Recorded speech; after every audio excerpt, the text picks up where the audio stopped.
Are you understand? बात समझ आ गई आप हजरात को? ये भी बड़ा खास पॉइंट है, अगर आप समझें। लोगों की दो नंबरी बस औकात कहते हो ना रातियों भी लाउंदे ने नहीं तवज्जो, और ऐसे ही तो मुहर्रमों के अंदर राफियों के अंदर फंस जाते हो। वो जी पाकां दा जिक्र कर देने। मैंने कहा यार गल पाकां दा जिक्र दी नहीं है, गल है भी सिर्फ अली पाक के, बाकी कोई नहीं। आवाज कमजोरों वाली है आप हजरात की। आले सुन्नत का नजरिया नबी पाक अलैहिस्सलाम की हर निस्बत के बारे में सुथरा है। हुजूर के सहाबा भी जन्नती हैं, हुजूर की अहले बैत भी जन्नती है, और सब के सब जन्नती हैं। इसलिए तो मेरे मुर्शिद गिरामी हजरत अत्तार आपने नारा दिया, हर सहाबी ये नबी, और ये ऐन कुरानी नारा है। इस पर भी अगर किसी के अंदर हलचल पैदा हो तो समझ लो ये भी फारग जे। ये भी मैं बता दूं तो मैं बता ही रहा हूं मेरे भाई। ये कहना कि पाक का जिक्र कर दे रहे तो पाक है इतने ही ना, बाकी भी तो सारे हैं ने। इसका मतलब है जो भी चीज हो उसकी तमाम जिहतों को देखा जाता है। जब वो तमाम जिहतों के एतबार से ठीक हो तो फिर काबिल कबूल है। अब ताजो तख्ते खत्म नबूवत ये तमाम जिहतें तो पूरी नहीं ना करता, इसने ताज को भी जिंदा कर दिया, तख्त वो भी, तो जिसके सदके में सब जिंदा हैं वो तवज्जो नहीं ना फरमा रहे। तो इसलिए ये राफ़िज़ी भी झूठे इसलिए हैं कि मौला अली का तो जिक्र करते हैं। तो मैंने कहा जो अली के 3 इमाम हैं, एक उस्मान है, दूसरा उमर है और तीसरे सिद्दीक हैं, इनको मानोगे तो सारी जिहतें पूरी होंगी। ये जब मानना नहीं है तो अकीदे में सुकम है, कमजोरी है और खराबी है।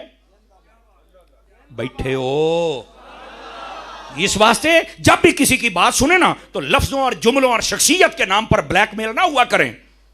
अगर कोई कहता मैं नौकर से आबादा, हमें इस नारे से इख्तलाफ तो नहीं है ना, तो मैं कहा नौकर से आबादा तो हैं, अहले बैत दी नौकरी तेरे प्यो करनी है। गाली तो मैं नहीं दे रहा, लेकिन सादा बात करने का मुझे हक है ना। और इसी तरह जी मैं जी मौलाई हाँ, तो मैं कह जे तू मौलाई है तो फिर अली वाला तो वो है। अली तो वो है जो उस्मान के पीछे भी नमाजें पढ़ते रहे, उमर के पीछे भी पढ़ते रहे, अबू बकर के पीछे भी पढ़े। और नबी पाक के एक मरतबा हजरत अली से पूछा गया, फरमाया कि आप बताएं आपके दोस्त कौन हैं? फरमाया जितने मुस्तफा के सहाबी हैं सारे अली के दोस्त हैं। तो फिर जो अली के सारे दोस्त हैं उनके बारे में भी अपना नजरिया ठीक रहो, फिर तो हम भी समझें। अपनी मनपसंद की शख्सियात को लेकर कहना कि बस हम ये नहीं नहीं नहीं नहीं, तेरी पसंद नहीं मुस्तफा की पसंद। आवाज कमजोरों वाली आपको सुभान अल्लाह आती है? फ्रंट मेरा ख्याल है सुभान अल्लाह कहने, जो पर्चा हो गया तो मैं चल लवांगा, पर सुभान अल्लाह तो आको ना यार चुप हो गए। अल्लाह सिद्दीकारो पुत्र महफिल च बैठे आप। और मैं आपको एक बात बताऊं, ये जो मैं बार बार कहता हूं सीधे होके बैठे, हजरत खुर्शीद साहब बैठे, आप पूछ सकते हैं हमारे और बाकी जितने दियाबना वाबिया इनके साथ हमारा जो इख्तलाफ है ना वो अदब और बेअदबी पे ज्यादा चलता है, वो बेअदबी करते हैं। तो आप जब भी ऐसी नेक महफिल में बैठे थोड़ा बहो पर अदब नाल ते बहो ना, चाच नाल ब्याह करो और तवज्जो दे नाल ब्याह करो। तो ये जो अदब होता है ना, आपने दीवारों पे देखा हो लिखा होता है बा अदब बा नसीब बे अदब बे नसीब, आपने कभी नहीं देखा होगा बा अमल बा नसीब बे अमल बे, ये नहीं लिखा होगा।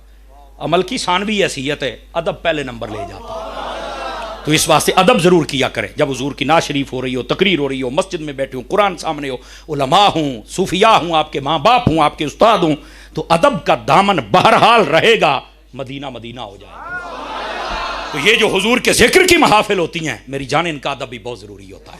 ठीक है गिरामी कदर हजरात, ये जो हमारी नमाजों में क़िराअत ऊँची होती है, 3 में, फजर में, मगरिब में और इशा में, और 2 में जो आहिस्ता होती है, वो 2 में आहिस्ता करने का मतलब ये था कि लोग ये जब इबादत होती थी तो शोर मचाते थे, उनके शोर की वजह से आहिस्ता होना पड़ा।